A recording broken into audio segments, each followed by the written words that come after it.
Hollywood scriptwriter couldn't have written it any better. Unbelievable moment on Friday night, and then the Mariners go on to win 2 out of 3 and take the series. Dan Wilson's the new skipper, and he joins us right now here on Seattle Sports on 710. Dan, good morning. Congratulations. Well, thank you, guys. Yeah, good morning. Hope you guys are doing well. It's a new week. It is. What? Before we get to this week, what was your weekend like? It was a whirlwind, to say the least. But really happy that we're able to win the series and put that behind us now. And we got another series with Tampa starting today. All right, biggest thing I want to know, and I'm kind of curious because I think it sets up not just this week but the future. What is your vision? If you were in a job interview and someone says, okay, what do you want to bring to the Mariners? What do you want this team to look like? What is your vision for the team moving forward? Well, to be honest, I think it's probably not any different than most managers. When you get to spring training, your vision is to win a world championship. And, you build that and you build towards that during the entire season. And in this case, we have, at the time, 34 games, now 31 games to get that accomplished. So I think for me, as I look at it, that's the goal. That's the vision. This is a team that we've talked a lot about how strong the pitching staff is and the incredible work that they've done on the mound and the great defense that we have behind them. And they say that pitching and defense wins championships, and I believe that wholeheartedly. And so this is a window. This is a time where we can get it done, and that's the hope. That's the vision for this club. My buddy Boy Howdy, who produces my Above and Beyond podcast, texted me on Thursday, Dan, Friday when the news came out, and said, look at this. 5 years ago, you taped a podcast with Dan, and do you know what the messaging, you've been busy as heck, and you don't look at this stuff, but the message, and we would put kind of a title on each of these because they just genuinely came out over those conversations, and the title of that podcast was Living in the Tension. And both Boy Howdy and I just kind of chuckled that 5 years later, living in the tension was so much of your kind of testimony. And here you go. You're going to be thrown right into this situation right here. Does that still fit 5 years later? Yes, 100%, no doubt about it. And you get into situations. It's tension. There's no doubt about it. And this weekend, all 3 games, 1-run games. Tight ball games, and there's a lot of that. There's no question. But obviously having played in that helps. But getting back in the dugout and adjusting to some of that is a big adjustment, and looking forward to doing that. And hopefully I'm a quick study on that because there is a lot of it. There's no question. How does that feel? I mean, for so long you've been watching those games from a broadcast booth or from wherever it is else you watch games. I know you've been in the dugout for some in various places, but what is that like actually being the one going through all the machinations and making the moves? Well, I mean, when you say the one, I mean, I think there are so many support people around me that are tremendous at what they do. And so, it's not a one-person situation down there at all. And the staff that I have that's been in place, all season is really outstanding. And I couldn't really ask for anything more coming into a situation. This is these are always very difficult situations. I've been through 1 or 2 as a player, and manager changes are hard, and there's a lot of emotion around it and with it. But having a staff that was, very supportive from minute one, and being able to get through, these first few games, and then having a teammate, next to me quite a bit in Edgar, and being able to kind of lean on him a little bit as well has made the transition a little easier. So, I couldn't be doing it without the people around me. There's no question. Dan, I know it's a different game in many ways than it was even in the era that you played not that long ago. Is it that much different from a managerial standpoint? When you look back at Lou and the decisions that he had to make, and did he have the hitting coach? Did he have the offensive coordinator? Did he have the data? Did he have all of those things leading into a game? Or is it, as you said, just so much more of a collective now? Yeah, I think you're right. It has changed. I mean, the decisions, when they boil down to the decision, the decisions are still the same, whether you pinch hit or you don't, or whether you pull a pitcher or not. Those decisions are the same as they used to be, but I think that the information behind them is a lot different than it used to be. There's just so much more information behind it. And so, being able to wade through some of that, being able to have it accessible and quickly, and having all those people around you to help you with that, the coaches that have really, been locked into it is so helpful. So, it's the same game, that the game doesn't change, but sometimes the behind the scenes things and the things that you look to help you make decisions, those things have changed a little bit. But at the end of the day, it's people. It's helping, trying to get the best out of people that you can.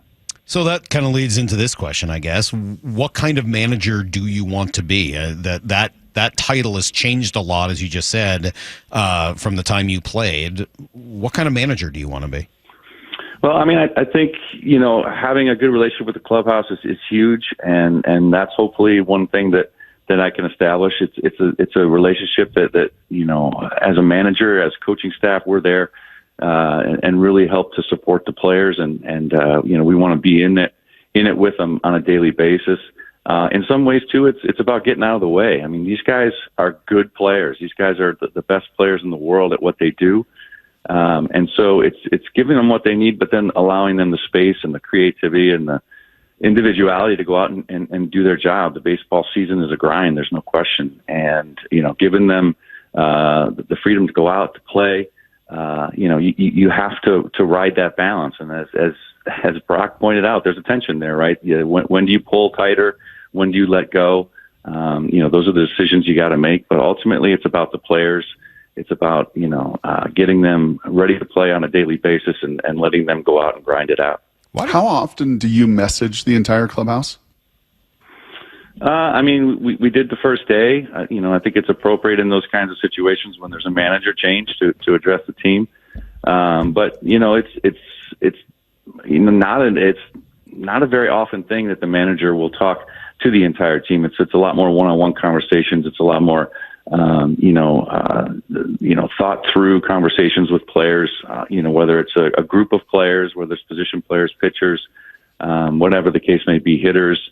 But for the most part, it's not a collective talking in front of the whole group. So in that first, not asking for the details of every single thing you said, but what was the biggest message to the team in that moment? Well, I think this, we got 34 games left, and to go out and to win this thing, it's not going to, it's baseball. It's never going to be handed to you, and we're going to have to go out and win it. And so, just playing hard for 9 innings and making sure that we're, grinding it out. I mean, it's just such a baseball saying, but it really does, come to fruition, especially this time of year when guys get tired, and it's been a long year, but this is the crunch time. And so, playing hard 9 innings, which these guys have really done. I mean, it was such a great weekend to see that. And, some of the late at bats that we've had, to kind of pull us out and pull a couple ball games out has been tremendous. So, just couldn't be happier with the way the guys have responded. It's a tough situation, but these guys have responded really, really well. So when the text comes from Jerry, or the phone call comes from Jerry, did you have any inkling that this was a possibility last week? No, I didn't. And, it definitely took me by surprise. But at the same time, I was excited. It's an opportunity of a lifetime, and I've been around the team for a while. I have relationships with some of the guys from, in and through the minor leagues. So there was a lot of familiarity there. And that has also really, really helped in the transition. So, couldn't be more grateful and want to do the best job possible. Very honored and humbled by, the opportunity, and just really want to give, the Marin organization, the fans in Seattle, the best job and the best team that we can have. Why did you want to do this? Well, I mean, for those reasons, I think that been in baseball a long time, and it was an opportunity to lead what is really an outstanding team. And again, just helping to do what I can along with the coaching staff, to help these guys and help all of us get to the playoffs again, and hopefully into that World Series and a World Championship here in Seattle. I think we're all aligned in this way, the three of us. We all have strong wives as well that are part of our lives in a wonderful way. So when you get off the phone and you tell your wife, like, well, what do you think? What was the reaction? Well, I can't say, my wife has been tremendous through it all. There's a lot on her plate as well. She's a outstanding school teacher in her own right. She teaches reading. She also works for a nonprofit here in Seattle that has to do with reading and kids. And so there's a lot on her plate going forward as well. And so it was definitely a family decision about the time commitment, everything that's involved. And it's a great point, Brock, because these aren't just one-off decisions. It's a decision that we both came to together, and we talked about it, and we know what the baseball season is about. We've been through it for many, many years, and so understanding that and knowing that, and then getting back to the reality of that is another thing. And we're just so excited for the opportunity, and at the end of the day, just want to do the best job that we can. I think if it was my wife, it would have started off with an apology. Heather, I'm sorry. They've called and they'd like me to take this job. Let me start off by apologizing. You know what? I think with Molly, it'd be the same thing. Yeah. Molly, I got to tell you something. I got to tell you something. You're not going to like this, but yes. Yeah. It's really cool, but I know it's going to take me from home that much more. Oh, fun stuff. Talking to Dan Wilson here, new Mariners manager, and apparently projecting our own marital issues onto him and his family, which is nice of us here.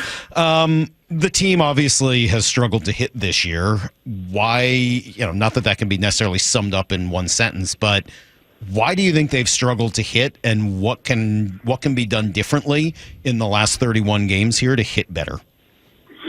Well, I think, again, we've looked at a lot of the things. There's no question that we've, had a lot of strikeouts during the season.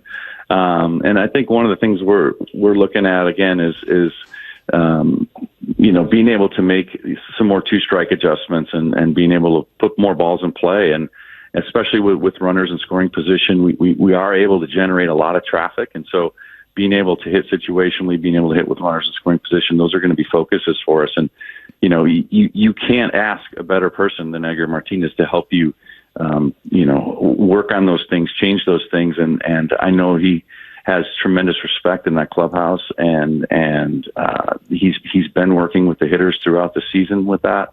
And so, again, it'll be an easy transition for him with them. And I think he has really made an impact already in the 3 days that he's been here. And, I couldn't have asked for more from Gar. Is that a philosophical difference with two strikes, or is it just a physical? Is it a physical difference? Is it a philosophical difference? We've heard a lot over the years about the Mariners, and hey, with two strikes, they still want you to make sure that if you don't think it's a strike, even if it's close, let it go and try to take the walk, etc. Are you talking a philosophical difference, or just grinding through it mentally differently? Well, I think it's a combination of both. And here we go again with tension. There's physical changes you can make. There's approach changes you can make. There's mental changes you can make. So each guy is going to be a little bit different. But I think that's what Gar brings to the plate for us. Sorry for the pun, but it really is. He is so he was not just a talented hitter. Gar was a student of hitting. And so when you look at what he brings to the table with his ability to break down a swing, yes, mechanically, but his thoughts and feelings on approach, his thoughts and feelings on your mindset in the batter's box. I mean, those things are all things that come into play when you're talking about two-strike situations. And I think he really is outstanding at all of it. Were the 21 walks over 3 days a byproduct more of the San Francisco Giants pitchers, or a byproduct a little more of that approach? I think we caught the Giants, and Snell was a little bit off on Saturday and was missing quite a bit. Our guys were very, very patient, and I think again, there is a relative amount of patience. You want to get a good pitch to hit, and so there is that part to it as well. But when they do see a pitch, when there is a pitch in the zone, just being aggressive and being able to drive it. So I think the guys by nature are pretty patient, and they're going to get their walks. We're going to get traffic on the bases. And that was a big part of being able to be competitive this weekend and get the couple W's that we did. Did I see a bunt yesterday in the 5th inning with man on first and nobody out? Yes, Rivas bunted. Yes, he did. Who called that? So, Who calls for a bunt with a runner on first and nobody out in today's baseball game? I didn't know what to do. I saw it and I was confused. I think I heard computers being slammed down to the ground all over the United States baseball community. Well, I tell you what, Leo Rivas has been tremendous for us, and getting that huge. I thought that at bat on Friday night to win the ball game, the walk-off hit was just again just an outstanding at bat, using the middle of the field in that situation, and what a great thrill for him it was. That was an awesome night, and one I'll never forget. Well, but is that going to be a little bit more of the game we'll see? Will we see the game? Will we see more small ball? Will we see a hit and run? Will we see more sacrifice bunts? Is that something you want to bring to the game? Well, I mean, I don't know that it's all going to be, contextual. I mean, it's all context dependent, and we'll just kind of see how things go as the season rolls on. But, when you get to this part in the season and you get to close ball games, you get to playoff type atmospheres and playoff type baseball, small ball does come into play a little bit more. And so we'll just, again, there's a lot to learn. There's a huge learning curve when it comes to doing this. And so I'm just continuing to try to learn as much as possible, and we'll see how things go. Was it called Dinkytown when you were at Minnesota way back when still, or is that a newer thing? It was called Dinkytown, huh? Well, I'm not being It's for Minneapolis.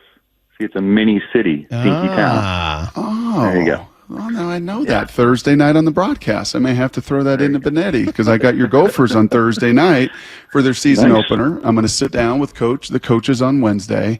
And it strikes me, Danny, of like 18 years on the road, talking to these coaches, they all say the same thing. The communicating with players today really isn't that much different than it was 10, 15, 20 years ago. Sure, right? Some of the maybe ways and the avenues to do so is different, but I'm curious, as you talked about from the very onset, Salk asked you about culture and what you want to do. You want to connect with these guys. You want to communicate with them as kind of the individuals. Do you find that much different than it was in your years in Dinkytown or in that clubhouse in the old Kingdome and otherwise?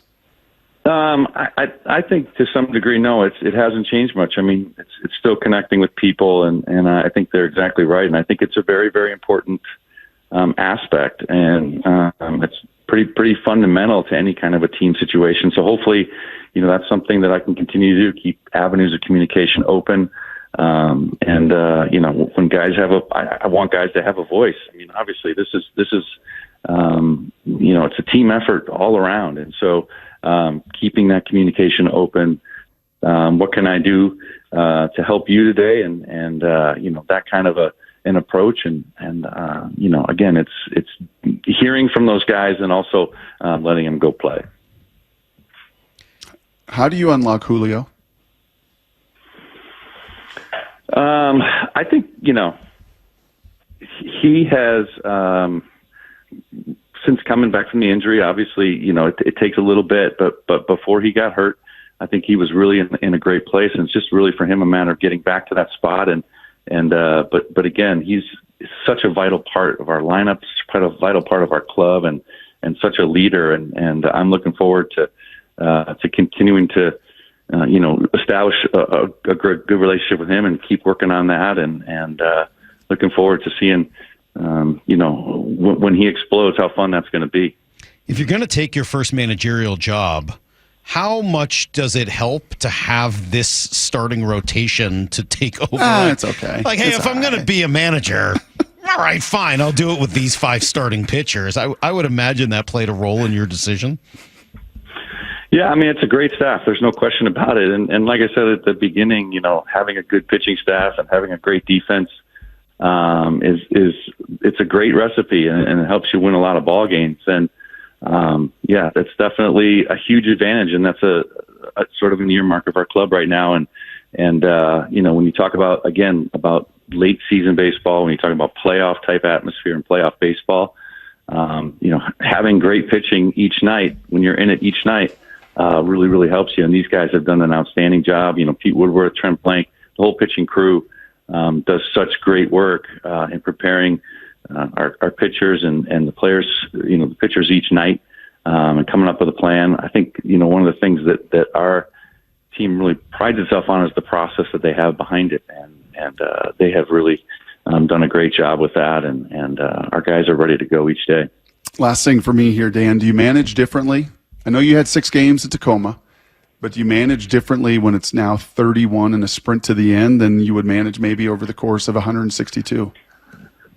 Well, I mean, it's a tough question to answer only because, there's not a lot to compare it to at this point. But I just know that the one thing, we want and the one thing we talked about was just playing hard for 9 innings and continuing to battle each day, each at bat.